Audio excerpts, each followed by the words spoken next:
Alternative music, alternative radio format. You ever wonder about all that? Well, if it's you that does, man, I've got a great 10 minutes coming up for you.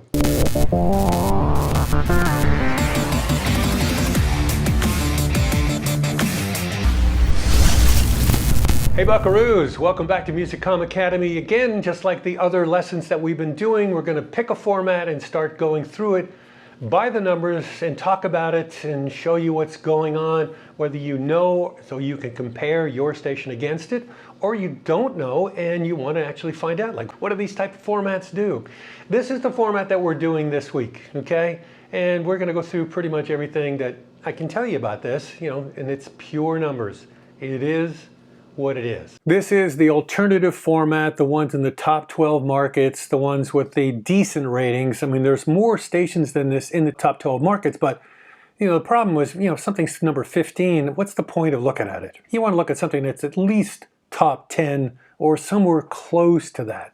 So that's what I have here. Let me just point out a couple things, and I'm going to add some other things that I haven't done on some of the other lessons because I was curious here, because personally, I don't really know that much about the alternative format. I sit and obviously listen to it, and long time ago when alternative was first coming in, before actually anybody even knew what alternative was, we were dabbling with it when I was the PD at CKLW. We had a show called The Edge that was on 10 to midnight, and we played, it was all alternative music, but that was like, I don't know, 1982. That was way before alternative sort of kicked, because Detroit was a hotbed for alternative music, so we thought, okay, well, let's take the shot if that would work. But we were on an AM radio station playing alternative. Yeah, not exactly the best thing to put together. I sort of changed the X's here a little bit. See this double X? This is a very strong radio station, very strong. These are kind of strong. They're okay. Like, I would be happy to be the manager of either of these 1X radio stations. I would love to be the GM of the one here with 2 X's. So again, bear that in mind as you're looking at the numbers. So let's just take a look at the plays. 1955 is the average. They're not all that far away from that. This one being the farthest. Okay, big deal. Unique titles, 394, just about 400. So a little bit above, a little bit below. So not a lot going on there. Here's where things start to get different when you get into current titles. 49 is the average of current titles. Now, if memory serves me correct, this is pretty high compared to other formats. We'll see that when we get to the next page. But 52, 37, 71, I think that's even higher than the AAA stations, which were playing a lot of current songs. 63, so these are pretty high. This one is not very high. This one is being more conservative, 22, and it's the one with the double X. Now let me show you something that I already did.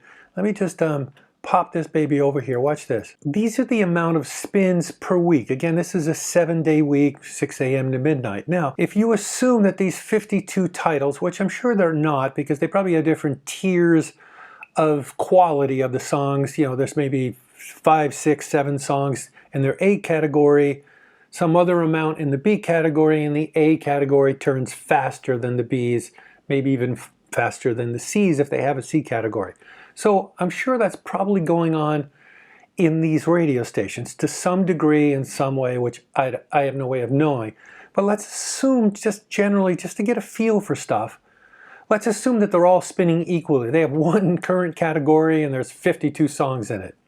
Well, they're playing 6 times a week, and you can get that by dividing 327 by 52. Put 52 into that and you get 6, okay? And this is rounded off. Each of these songs, if that was the case, was being played less than 1 time a week. Here, there's 13 times in a week. It's a 7-day week, so they're pretty much being played twice a day.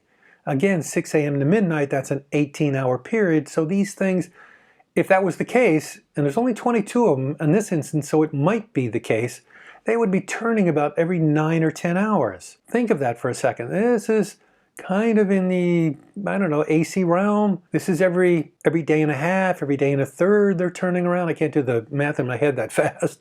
And again, back to the 2 6s, okay, less than once a week. When you get over to the recurrent titles, you can just go through this with yourself. They're kind of close together, the amount of recurrence.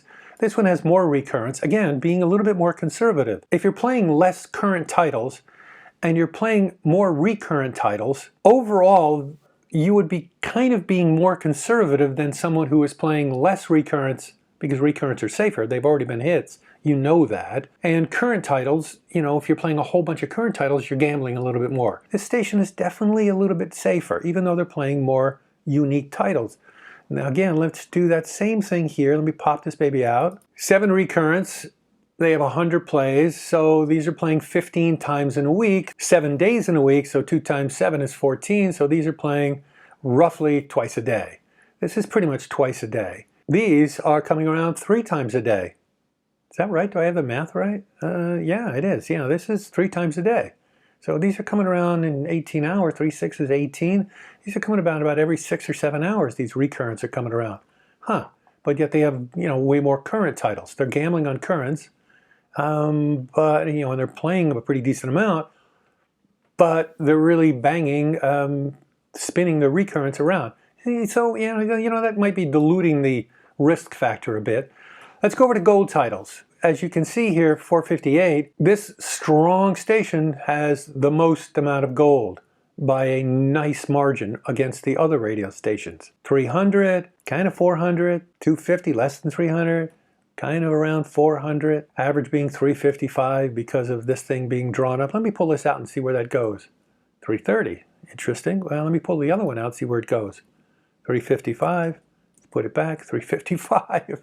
That's wild. And as you can see, they're all being played, these gold songs, no more than once a week. Average year, 2008, and they're pretty close to that. I mean, this being the outlier and the 2005 being the outlier. Again, if I pull those two out, you're going to be somewhere near this number again. So when we move the alternative format over to the running totals of all the formats that we have done so far, what can we surmise from this, if anything? Well, one, 2008 is the average year, and what do we have here? Well, it's obviously fairly recent. It's a recent type format, not as much as CHR, but you know, it's close to AAA, and it's the next one in line. Gold titles, 355. Where does 355 fit in here? Again, close to AAA. Less than a lot. It's kind of lower. It's kind of on the lower end of the amount of gold. Recurrent titles, again, if you're going to be playing recurrents, it's definitely on the lower end. Other than these zeros here. Current titles, a lot of current songs. And, you know, you're 57 to 49, not that different between that and a CHR. Or an urban AC, or a country station, which, you know, most of these country stations, if not almost all of them, they were top 40 stations, except they were playing current music. But, you know, with a little bit more gold than those other type of current stations. What's country? Country is 251. This is another 100. Yeah, so it's, you know, there's more gold there. Definitely more gold than CHR, that's triple. And more gold than urban, which is also sort of current, a very current feeling format, just with urban music. Unique titles, 394, I mean, that's going to kind of fall in line with everything over here. So hopefully you got something out of this lesson. If you did, subscribe. We're somewhere over 700 subscribers, and I guess the next goal is going to be 1,000. That's a big tier for YouTube, so if you would hit that subscribe button, I would love for you to do that. What's the downside of doing it? And until the next lesson, see ya!